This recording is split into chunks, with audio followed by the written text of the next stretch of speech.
West Ham United's trip to Brighton has come with increased importance in the last hour as Leeds have secured yet another point in their mad week of results. They beat Chelsea on Wednesday and they secured a 95th minute equaliser a little bit earlier on to gain themselves another point and push them 3 points above the relegation zone. West Ham look in trouble. Can we get ourselves out of that trouble? Well, it was a pretty decent performance away from home at Manchester United on Monday night. Can we build upon that and try and get something from the Amex? It is tomorrow afternoon and it is live on Sky, and we're here to discuss the game. Sam is with me. How are you, mate?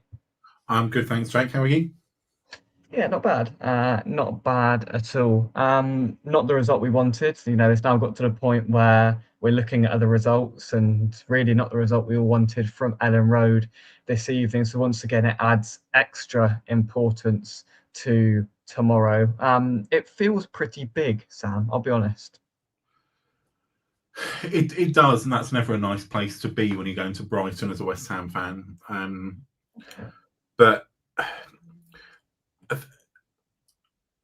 Leeds have found a little bit of form, and Forest have picked up some points recently. I was pleased to see them lose, but I'm not particularly sort of looking at them when I look at the table. I think Leeds picking up a few points, all it's really done is pull other people in. I don't feel like we've dropped out the bottom of that.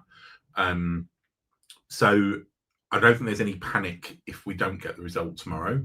But I think if we do get a result, then it might start to drop Burnley as well as Wolves. Wolves are down, but if we could drop Burnley before Christmas, I think that could be psychologically, it's only going to be sort of one from maybe sort of 5 or 6 that are going to go, rather than it sort of being 2 from 7. Yeah, I mean the reality of it is Wolves are all but gone. Wolves have got just as much chance of England doing the Ashes. They look pretty out of it. Wolves, Burnley. Well, I mean Scott Parker made a pretty brutal admission in December in his interview the other day, pretty much condemning themselves to nigh on relegation. It's going to be one spot. Those two I'm pretty certain will go. Burnley and Wolves look dead certs. I'm looking at the fixture list, which I keep above my desk, and I'm looking through these games, and it's a tough December for West Ham. There's fixture congestion. Add on that a very, very thin squad. Add on that we're in a relegation battle. I'm looking at towards the end of December, Fulham, Wolves, and Forest, which look massive and monumental games. I think the key thing about this one, Villa look very good next weekend. Man City, won convincingly against a good Sunderland side today. So those games are maybe out of our reach, but this game feels like potentially we can, again, like Thursday, nick a point, and it's just about trying to, as much as possible, keep that points tally ticking over. We did it at Bournemouth, we did it at Man United, and I think we'd all take a point tomorrow, Sam. Absolutely. I was reading in the paper today that Brighton have scored more points against West Ham than any other team in the Premier League. They've scored more goals against West Ham than any other team in the Premier League. And I think Welbeck is the same. I think he scored more goals against us than anyone else. So everything says we're going to lose tomorrow. So I think every West Ham fan away at the Amex will take a point from that. I think when we look at those games ahead that you've just been talking about, we've got Villa, we've got Man City, we've got that sort of fixture congestion falling when we're playing some good sides. I would rather we play the good sides when we've also got that fixture congestion. We know we've got a small squad. We might not pick up any points in that sort of a period of time. So let's play all the teams that we're probably going to lose anyway. And then when we've got gaps midweek and those sorts of things, that's when we want to be playing either your Crystal Palaces and Nottingham Forest, those sorts of teams that are having to play sort of 2-3 times a week because they're going to be tired, or those other teams that are down the bottom like us, because that's the time in the calendar when we're most likely to pick up the points against them. So I've not got a problem. We've got some of these teams in the run up to Christmas, and I think if I was Nuno, that game against City, I'd be tempted to have massive changes for that game. Rest some of these players up because some of them do look tired for those more important games against Forest, against Wolves, probably that home game against Brighton as well. There's a few games there where you look at and go, we could get sort of 6, 7, 9 points out of those, and that they'll be the ones that decide our season. Sure, absolutely. And I think the key is that, we've got tough games, but we've just got to make sure Leeds don't get too far out of sight. I mean, they're 3 points above us now. I mean, that's manageable, fine. But they've had, in our 3 games, they've narrowly lost away at Man City. They've beaten Chelsea at home, and they've got a point against Liverpool. So just a pure guess would suggest there's probably some easier games coming. I don't think they'll probably have a 7 days as tricky as that again this season. They've come through it with 4 points and in a sparkling bit of form where Daniel Farke was really under pressure at Leeds. But the thing, I've just watched that game and done a live blog for it, and there was fight there. And again, West Ham fought on Thursday night. They did, but it feels like a different type of fight. It feels like we're scraping the barrel fighting. They had energy fighting. I was impressed by what I saw in large stages on Thursday night. I was ready to really rip at 1-0 down when I came on afterwards because, again, it felt like another missed opportunity. But we seized that opportunity. And again, if we play like we did on Thursday, then we've got half a chance tomorrow, Sam. Yeah, and I think that's the big worry with Leeds is this is a manager that a week ago everyone in the press was saying if he doesn't beat either Chelsea or Liverpool, that he'll get sacked. Now there's no manager in the Premier League that should be given those 2 games. And if you don't beat 2 of Liverpool aren't having a great season, but they're still in the top 8, but 2 of probably the top 4 sides in the country, 2 of the best 10 sides in Europe, we're going to sack you.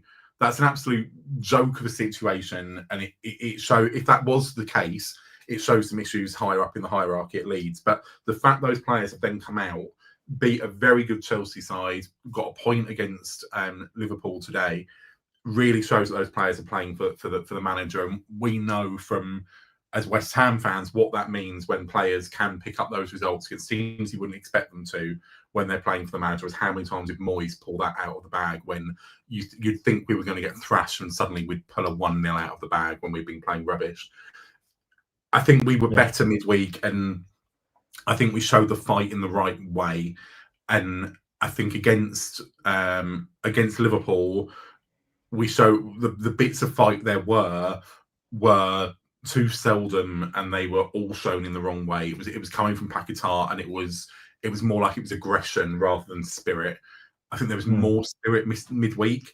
I think the way that McGasser celebrated when he got that goal said a lot about him, and I think it said a lot about how much he cares about the club and the fans, which for a young player that's just come in, I think that was really, really good to see, because I don't think we've really seen that from him quite yet. But I agree, and it's going to come down to those. Where can we sort of get that passion? Because we are going to need that over the next few months. And I think if there are players either in the starting 11 or around the squad, we've got a lot of players that have been frozen out now by the manager. If they now want to go, we've got to let them go in January. Even if that is that we're loaning some of these players out and we're going to be loaning other players in, if they don't want to, if they can't be around the squad and be fighting for position, be fighting for the club, be fighting for the Premier League, we need to ship them out, whoever it is. Absolutely. Absolutely. Let's take some of your comments. Malkster, good evening to you. I hope you are well. Andy, thank you for joining us. It's a 50-50 game, and there's only a 10% chance of that. We'd all take a 1-1 draw, wouldn't we? Absolutely. Fulham at home is a big game, a monumental game a couple of days after Christmas. We're going to get more confident with each game. Just need Freddie Potts goal, Magassa and Fernandez have both bad. Come on, your irons, absolutely. Let's talk about the midfield. Magassa's a surprise package. We haven't seen a great deal of him. He impressed on Sunday against Liverpool. I thought he was one of the very few that came out with it with an ounce of credibility. And then I thought he was absolutely excellent on Thursday night. I thought he dictated the play. I thought he was just brilliant. He was a real enforcer in the midfield. We looked a lot better without a certain Brazilian. Now, if I am in charge on Sunday tomorrow, now that would be a really scary thing if I was, then Lucas Paqueta would be nowhere near that starting lineup. But I've got a feeling he's going to come in. I've got a feeling Nuno's going to put him back in. But for me, I thought we looked a lot more fluent, a lot more hardworking, and a lot more effective without Lucas Paqueta in there, Sam? Yeah, it's a tough one. We changed our shape, didn't we, for the midweek game? We didn't have any wide players, any wide Yeah, sort of midfielders. If anything, Souček was playing as a mazy right winger, so that we could have Bowen playing through the middle, and normally that would sort of give me goosebumps. That sort of a formation change. And I do wonder if, therefore, we might see Paqueta come in for Souček. I think he's going to come in. It needs to be for Souček and not for Magassa. absolutely. And sort of be in that sort of more forward position, and then we can bring Souček on as that sort of impact sub where he's done very well this season. But I expect that change to happen, just because I think we sort of look at Lucas Paqueta, and there's always that possibility that he'll do something. I think he probably does it about one game in 5, and therefore he's probably overdue a magic moment. It's always when he's being challenged, as in something sort of happened to him, whether that was whether the club had accepted a bid or whatever it was that happened with Villa, and then he scored that goal and celebrated and was like, no, I'm not going anywhere. There was the goal, I think, as soon as he'd been acquitted. I think he scored in the game after that as well. It's normally when people have challenged him and gone, look, he shouldn't be in the starting lineup, he normally comes out and gives a performance that's a 9 or a 10 out of 10, and he does something. So if he's seen that in training, if he's seen that fight in him in training, put him in the starting lineup, bring him in for Souček. If he hasn't, he should be on the bench, and he should be taking the place of probably one of the kids on the bench, because there were a lot of kids on the bench midweek. Yeah, and I guess the purest example of that was probably when all the noise was on him for Nottingham Forest away, and he turned up and he was excellent that day. And that's probably the only only one of 2 games he's been very good this season. Yeah, we've got to change it in some way, because I mean it was really unconventional. I mean, we've learned not a lot in terms of where the hell Louis Guilherme was, our only fit left winger at the moment. He was nowhere to be seen. We just basically completely neglected the left-hand side, as we did against Liverpool. Really, the way we're doing it, it's almost like Nuno's like, forget the left until January, or I can bring someone in, or until Somerville gets back. We're just going to forget about it. We're going to forget it exists. Is basically what we're doing, which isn't the wisest and healthiest thing to do. But again, there's not a great deal he can do about it. But it throws our balance always. And as you said, we had Souček making runs on the right wing, and I don't think anyone really had a clue what was going on, but somehow it worked, and somehow we got a goal, and somehow we came away with a point. So I'm expecting a little bit more structure and balance to it with Paqueta coming back, and who knows whether Fulcrook and Guilherme will be available. But yeah, it feels there'll be some sort of change, but we need a similar sort of midfield performance to try and counteract Brighton, I think. The only thing I thought in terms of that balance was on Thursday we didn't play with a left or a right, so we weren't playing with either. Whereas against Liverpool, the problem was I think Paqueta was meant to be out on the left. He's never going to go out and hug a wing. It's not in his sort of. It's not the sort of player he is, and we probably even if he's told to, he just won't listen. No, but at the end of the day, that isn't the sort of player he is. He is someone that sort of has a bit of a wander and whatever. And that would be my fear, that if we sort of go back to that, we've got a left winger and a right winger tomorrow, that what we are going to end up is that very unbalanced side that we saw against Liverpool, that everything has to come down the right because there's a player there. You look to the left, there's no one there. It's going to be Jif if he makes the run. At least midweek, we knew there was no one on either side, and therefore the left back and the right back, Jif and Wan-Bissaka, were sort of making more of those sort of runs and bits and pieces, and Magassa or Fernandes would then sort of drop it, or Potts would sort of taking turns and sort of drop back into defence and then make it a back 3.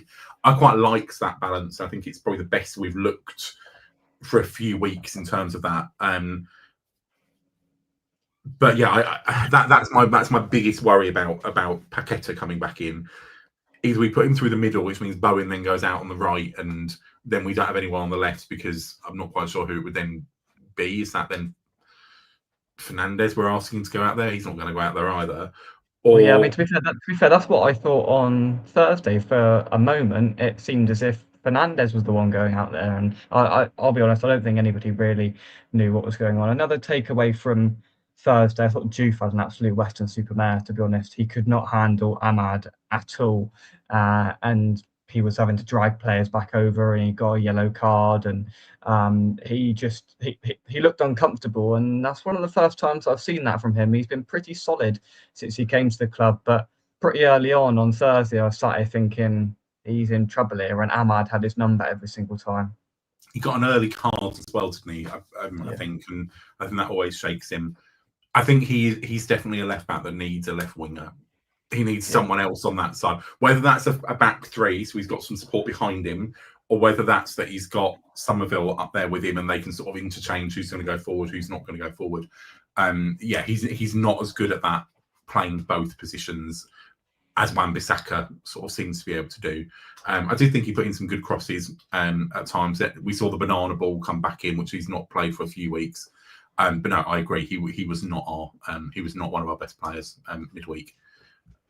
In contrast, we go over to the other side, and Aaron Wan-Bissaka was absolutely excellent. He should have got sent off, but apart from that, he was absolutely excellent. I mean, the one thing that staggered me, and when he came to the club, I said this on the show, and I was like, his uncanny knack of looking like he's going to absolutely wipe somebody out, as he did for the should have been second yellow card, but the majority of the time, his knack of looking like he's going to just slide in and just take somebody out and just cleanly coming and getting the ball and putting in a brilliant tackle.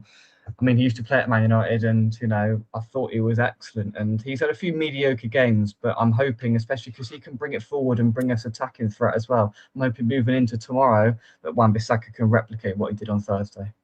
Yeah, he always turns up against Man United, doesn't he? He loves going there and proving them wrong. And I think if they had him in the side, they'd probably have won that game. To be honest, he seems to be a little bit like what they're missing. But yeah, he was a top player, and a shout out to the back two as well. The two full backs, I thought they were the two centre backs. Thought they were excellent midweek. And I think that's 3 90 minutes in a row that Tadebo's played now. Or 80 plus. No, he hasn't come off at all. And there was no chance of him doing that 6 months ago, probably not even 6 weeks ago. And what a better team we look like defensively for him having that bit more fitness.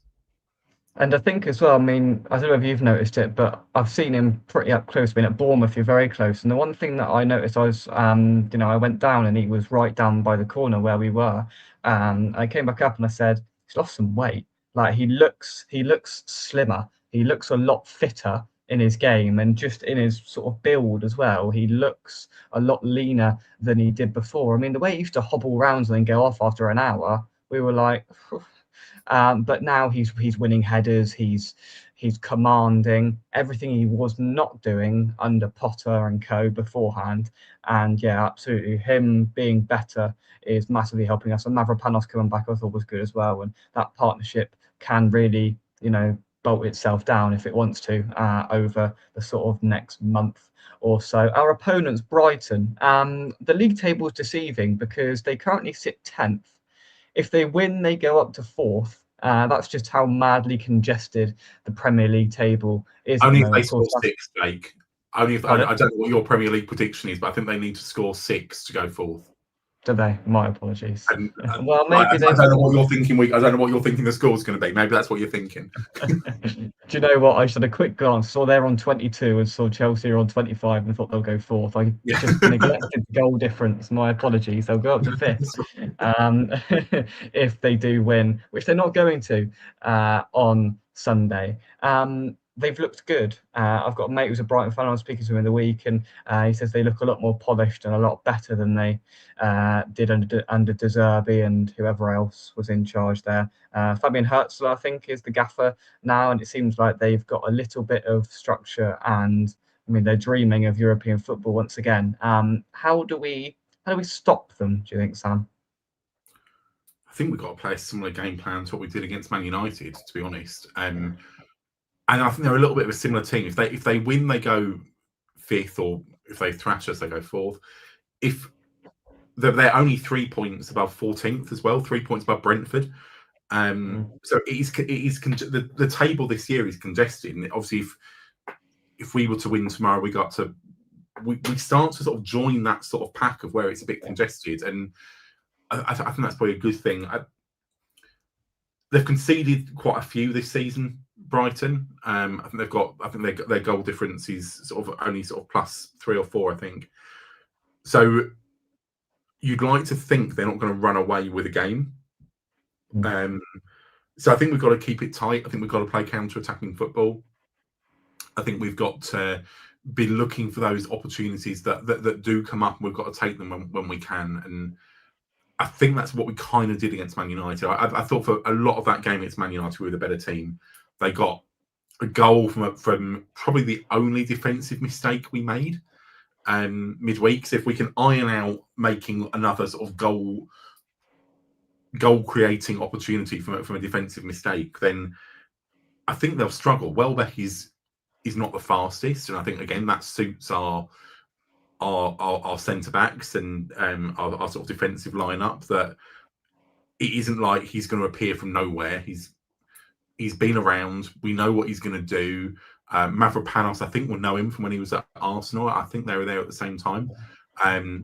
So we all know what he's going to do and how he's going to turn up. We need to try and turn that off, not give away any silly free kicks at 18, 20, 25 yards out. They can whip into the box because we're no good at that. But yeah, I think it's then going to be taking the counter attack. Hopefully, getting a bit better out of Bowen. I thought he was a bit better midweek than he was against Liverpool. And actually, the referee's face a lot more. It's almost like he's been on the channel, been listening in. So, hello, Jared, if you're watching. But I think that's what we've got to do. It's just that very same game plan. And if we can come away with that with a point, I think that's a really good result. I think there's also that opportunity. If we can play well, like we did midweek, I think we can come away with 3. And I think if we do that, then I think this will be seen as a really good week. Absolutely. Yeah, I mean, a point or 3 would be, brilliant, I think, coming out of tomorrow. It's a tough game, but it's not an unachievable game, is the way I'm sort of approaching it. I'm going to be heading down to the Annex tomorrow with just probably not the same cautious optimism as last Sunday against Liverpool. There was a little bit more expectation there because of the way they were going. So this, I mean, yeah, I'm under no illusion this is going to be a tough game, but if we can get it right, then I know we can cause them problems, as we can any team. There is the quality there, and if it opens up for Bowen, then he's going to put it away. And if we can get things flowing nicely, then we're on to something positive. One of my real pet peeves, and I do apologise to anybody in this university block that heard my frustrations on Thursday night, is how bad we are at putting corners into the box, whether it's Bowen, whether it's Potts. It's first man every time. I was joking to the bloke I stand next to at the home games, and we hit the first man on Sunday, and then the next one we hit the second man, and then we were like third man. I went back to the first man. On steps Andy Irving, and Bowen nods it on, and then Songutu Magassa earns us a point. Now, I'm not for 1 second suggesting that Andy Irving starts purely for his set piece capabilities, because we went down that road with James Ward-Prowse for 2 years and he hasn't got a free kick yet, and he still is 1 away from the record. But we need to learn how to take a free kick. The established players need to learn how to take a corner, because it is not difficult, and we look dangerous when we put a decent ball into the box. We do. We've got the players to score goals on the headers. When we've got Souček, when we've got Mavropanos coming forward, and we've got Callum Wilson, who's that sort of a striker. He loves that sort of a ball. It's unfortunate because Ward-Prowse is our set piece expert, and you'd imagine we spent the whole summer saying, well, Ward-Prowse is going to take the free kicks, Ward-Prowse is going to take the corners, and him doing a lot of it. I don't mind Potts taking them. I quite like Andy Irving's. I think there needs to be a bit more of a mix-up between Potts and Bowen, take it in turns a bit more, make it less predictable, but at least it's going to be in-swinger, out-swinger kind of stuff, even if it is going to hit the first man. Because even Irving's, it still hit the first man. It was just the first man happened to be Bowen, because he just jogged over there to be the first man. But no, I agree with you. We need to do something a bit different there, and I imagine that's something that either we're working on in training, and I guess that is probably why Potts is taking more of them, is that they can spend a bit more time with him doing that sort of stuff. Or it might be something we're looking to bring in January, someone that can do that from from somewhere on the park. But Mm. it's funny what you said about Ward-Prowse. No one's ever talked about that at the ground, that he's only one goal away, have they? It's not like No, the phones no. come out every single time he got a free kick. Even if you're at the ground, you could hear the commentator saying it in your mind, couldn't you? Absolutely. Absolutely. Right, let's take some of your comments, Michael. Man U goal was more of a fluke deflection than a defensive error. Leslie says, would not play Paqueta. Either his head is in the wrong place or total lack of control and childish. Potts normally does take a decent corner, but he took some dreadful ones on Thursday, and nothing more frustrates me than when we've got big blokes in the middle, Souček to Debo. And I mean, Gary Neville kept mentioning it on commentary how Man United were a small side on Thursday night. You know, they didn't have a lot of height in there, and we had lots of corners and lots of wasted corners. But hey ho, that's just my pet peeve. It was Before we picked up go on, by, wasn't it picked up by Amorim before the game as well? Didn't he say that he was worried yeah, about West Ham from set plays? he obviously hadn't watched us much because we didn't really look like a threat, apart from the big blokes we have in there who just wait and then jog back because they don't ever get to them. But before we carry on, a word for I mentioned it on the reaction. I thought the away fans were brilliant on Thursday night. You could hear it crystal clear on the TV, and specifically a prolonged and extended rendition of Billy Bonds' Clan Blue Army, which I'm expecting to continue at the Amex tomorrow. You know, when the fans need to, they step up and really do set the tone. And I think they help the team, and I just hope that you know, somebody connected to Billy Bonds was watching that on Thursday night and heard that, and it brought a smile to their face. And we'll try our very hardest to carry that on tomorrow, and then have our full tributes to the legend next Sunday at the Aston Villa game. And it felt like it, Sam. I mean, it was lovely to hear it, but it felt like that noise was reverberating around, and it was gaining West Ham a bit of confidence. Yeah, and Old Trafford, I've been there as a West Ham fan in the home end a few times, and it's definitely quiet. It makes the London Stadium look like it's sort of been built with football in mind, because it's silent in there, and therefore I think away fans can really dominate there. Man United fans aren't singers, so it was really good, and I think it was really good that even when we conceded a goal, it kept on going, it kept on going, it kept on building. And that's what I noticed when they scored. You know, I could hear them all celebrating, but it was straight away. I could hear the undertone. I mean, obviously, I can hear because I can recognise it quite easily. And straight away, they were going again after the goal, and that happens quite a lot. But it was loud and it was carried on. And I've spoken to Nigel, who was in the away end. And he said it was one of the best atmospheres he's had in a long time in an away end. Brighton's a very nice, long, stretched out, big away end tomorrow. We've got to use that to our advantage as well, because the Amex isn't known for its electric atmosphere either. So we've got that asset and we need to use it, because in the past it has spurred us on. And it's a bit of a cliche to say, you know, the fans getting big, you know, but sometimes, you know, I've sensed it. I mean, at Arsenal away a couple of years ago, you know, that day we won, that was a massive factor that day. So it's a bit of a cliche, but it can help. And, you know, especially with the point on Thursday, should be a bit of confidence. And if he picks the right team, there's going to be some optimism in that away end, Sam. And they've got to use that to their advantage, haven't they? Absolutely, absolutely. Just got to really keep going with it as much as they can for the full 90. And I hope when we get to the Villa game this time next week, that the club have looked at these two away games and seen how all the Billy Bonds chants have sort of have come back in. They're not difficult ones. It's not like fans having to learn something new. It's a pretty simple chant for us to get our heads around. Please don't do the Billy Bonds tribute at 1:30 on a 2:00 kickoff. It needs to be almost as the players are coming out onto the pitch. Don't bring us out to Bubbles. Bring us out to Billy Bonds' blue Claret and Blue Army. Do Bubbles when we're waiting for Sky to get ready. Let's just see how we can really use that to our advantage in the home game as well, because there will be those celebrations again. The fans did get behind the players in the Liverpool game, but I think if we can do that against Villa as well, I think it will really, really help, especially if we can get something out of the game tomorrow. For sure. I mean, just looking ahead to next week, I mean, Villa look buoyant with a win against league leaders Arsenal, so we're going to need everything we can. And I mean, that's a great shout. Let's get that going. I mean, all of the people, the bloke that does the like interviews before the game on the pitch, Chris Skull, and the stadium announcer, they're all West Ham fans. They need to come together, and everybody there who's part of it, most of them who organise all this stuff are West Ham fans as well. They know how much this means.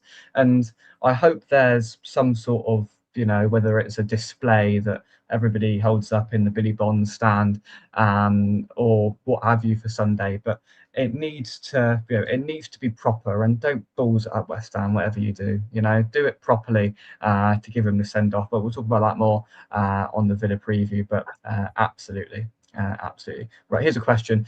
Do you think Wilson will start tomorrow? Now, I said on the preview for the Man United game, I said there is no way that Wilson will play 3 games in 7 days. He's played 2 out of the 3, and he actually played for longer than I thought he would on Thursday night. So does that suggest he's not going to play tomorrow, or do you think he's just going to crack on because there's no other option? I think the no other option might give him no choice. Unless we go with that Pekatar comes in for Wilson and we go with starting Souček up top. I think Wilson will start. Yeah. I've seen worse ideas than Souček starting on top and it being a bit different and them not having sort of prepared for it. And then bring Wilson on, but I'd rather we started Wilson, even if it means he has to come off on the sort of 55th, 60th minute if he's not quite got that full fitness for another game so close. But I didn't think his fitness looked particularly bad against Man United. It wasn't like when he came off he was gassing or anything. He looked all right. He looked like we could probably have kept him on a bit longer. I think we would have kept him on a bit longer, bar for the scoreline. Absolutely. Harry, thank you very much for the £2 super chat. That was greatly appreciated. Now, this is opening a can of worms. Do you think we will get relegated? I was really flirting with the possibility a few weeks ago, that week where we lost to Leeds and we lost to Brentford. And I never came on here and said I think we will get relegated because I was conscious of just not making that big, bold claim. And I couldn't blame anyone that said it because it was hard to deny it. I think we're going to have enough. I don't think it's. I think it's gonna. I think it'll go down into March, April, May, but hopefully not to Leeds at home on the last day of the season. But I think we will have enough. But we can't get Leeds. We can't let Leeds get too far away from us, as we discussed earlier, Sam.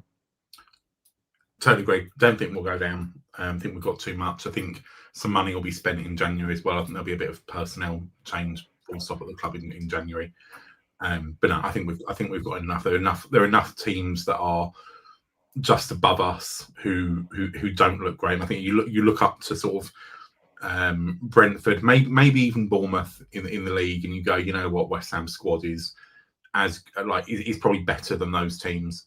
And yeah, I think at least one of them will drop in, and I think we'll probably end up about 15th. Yeah, I agree. Before we go on to predictions, whilst we were talking, I put a little poll in the chat, and I asked, would you start Paqueta? Now this, I've watched it and I've monitored it through the show. It was yes, 70-30, then it was 60-40, then it was 50-50. It is currently yes is 40%, and 60% of you watching would not start Lucas Paqueta on Sunday. Your eyebrows are raised, and so were mine when I flicked back on it just a second ago to receive the results. I mean, it's a very small sample size of the fan base, noted absolutely, but I think it's probably representative of people are peed off with him after last week, and there will be a lot of rolling of eyes when he is inevitably in the midfield tomorrow. But again, it's something that seems like it's just beginning to split the fan base, Lucas Paqueta. I'm pleased that this game is away because I think it gives him a chance to have a good game before we're next at home. I think if he has a bad game tomorrow, I think he will start. I think if he has a bad game tomorrow, that puts him at a lot of risk for the Villa game, especially as all the talk is that Somerville will be back for the Villa game. I know we've heard all that before about Somerville, and it ended up being another 6 months. But I think if Somerville comes back and Paquetá's had a bad game, I think he'll struggle to keep his place because I think we'll go, hey, we've got Magassa, we've got Potts, we've got Fernandez all playing better football than he's doing, and they look solid. So the place that's available is really out wide, and that isn't really for Paquetá. I think if he has a good game tomorrow, it gives him the chance to sort of earn back some of that, some of what he lost with his outburst against Liverpool. Yeah, listen, I think he'll start tomorrow. I don't think the away contingent are going to take to him very favourably tomorrow, and there certainly won't be no follow or Brazilian Magnifico tomorrow coming from the away end. I'll be incredibly surprised if there is. And yeah, I think any slight error may be jumped upon by a frustrated fan base at him tomorrow. But we'll have to wait and see in that sense. Predictions, we're a little bit late tonight, getting to it. But Sam, your prediction? I've struggled with this one because everything's telling me it'll be 1-1, and I'm not prepared to start saying it's not a West Ham win for Brighton when they're in mid-table. So I've decided it's going to be a double win for Somerset tomorrow. I think Lando Norris is going to win the Formula One world title, and then I think that for the Somerset Hammers, we're going to win 2-1. There we go. Oh, I love it. I love it. I am going to give in to the 1-1 temptation and predict 1-1. I think I think it's just a result that pops into my head when I think about the game, and it would be pretty obvious if that's the case of what happens tomorrow. 1-1. If it's anything but 1-1 or 2-1 either way, I'll be shocked. It's one thing I'll say. I think it'll be 2-1 either way or 1-1. I'm going to go for the 1-1 draw, and I think we'd all take that exactly the same as on Thursday night, and then head back and try and get something from a Villa home game that is more emotionally charged than normal next week. So yeah, a tough game tomorrow, but we've got a little bit of hope and a little bit of spirit and fight displayed. And one thing I will say is that he will lose the fan base if he brings Paquetá in for Magassa tomorrow. I mean, I don't think he will, but there is that. It did cross my mind earlier when we were thinking who's going to come in and would he play Paquetá and drop Magassa. I mean, he'd be an absolute fool to, but there is a possibility, and he will lose people then, Sam. So he's got to get the starting lineup right, and then we've got to have a good start. I think the goal buys Magassa another game. His performances alone should have done, but I think the goal as well probably has. I think it'll be Souček that gets dropped. It will either be Souček or Wilson if Wilson hasn't got more than 45 minutes in him. Yeah, no, I agree with you. Right, predictions: 1-1, squeaky bum. 1-0 says Michael. 1-0 tomorrow says Andy. Result against Man United, maybe giving some confidence. Wilson has had a good career and deserves 100 Premier League goals, but don't think he will score 8 more. I think he will actually. Maybe. You feel he's got to do it this season, hasn't he? Really? Whether he'll be around in the Premier League next season if he needs 8 more, then there's a chance he can if he doesn't get injured. Well, we'll see. We'll see. 1-0. Todibo headed goal. Be good. Has he scored? I think he has scored 1, hasn't he? I think no. No, I think I've got a feeling that none of our back 4 have scored for us yet. Maybe Wan-Bissaka has though. Has Wan-Bissaka scored? I think he has. I'm not sure. That's a good trivia. I don't think that our 3 centre backs have Tillman, Todibo, and Mavropanos. No. I don't know. I'm going to have a little look, but I mean the first thing that came into my head when I said all 3 of our centre halves haven't scored. I mean, what a stark contrast to the days of Zuma and Dawson scoring from corners, week in, week out. That is, a very stark difference. Right, I'm just having a little look because did he score? He scored 2 last season. Aaron Wan-Bissaka. Don't know who against, but I thought he scored 1, but he scored 2. If anybody knows who Aaron Wan-Bissaka scored against last season, then please do help us out. He's had 6 assists and 2 goals in his West Ham United career. Stats by club. Maybe it will tell me. No, it's not going to tell me. There we go. It will be an ongoing mystery until someone puts us out of our misery. But yeah, there's one bingo for you. What minute will Areola kick it straight out? That is very true. And what minute will Bowen's corner be headed away from the first man. They're all pretty nailed on events to happen at the Amex tomorrow, but I'm looking forward to it. I think I'm going to have to take a hood because it's looking rather wet for the south coast tomorrow. I was thinking I'm going to get down the nice and early, Sam. I've never actually been out like towards Brighton Beach. We've always just went to Brighton Station and then went straight onto the ground. So I thought that's brilliant. I have a little walk around Brighton Beach. No, it's going to be pissing it down. So fantastic. I suppose it is December. Got to get yourself down to the lanes in Brighton before the game. The lanes. The lanes, yeah. I don't think I like the sound of that. No. I'm not. But it's a genuine. It's what you should do if you're in Brighton. It's sort of like all the sort of the quirky shops and restaurants and food and stuff. And it's sort of halfway between the station and the beach. Oh, there we go. See, I just come to you for travel tips and place advice all over the place. Sam, thank you very much indeed for joining me this evening. No worries, Jake. Thanks very much. Have a fantastic rest of your Saturday, and hopefully it's a good day tomorrow. Thanks everyone for getting involved in the chat and participating in our poll. An interesting one that about Lucas Paqueta. We will find out at 12:45 tomorrow whether he returns to the side and who else joins that West Ham starting lineup. So there'll be a vlog, normal match day content coming tomorrow. But until then, from us, come on you Irons, and we will see you soon right here on West Ham Unofficial. Thank you very much, and bye-bye.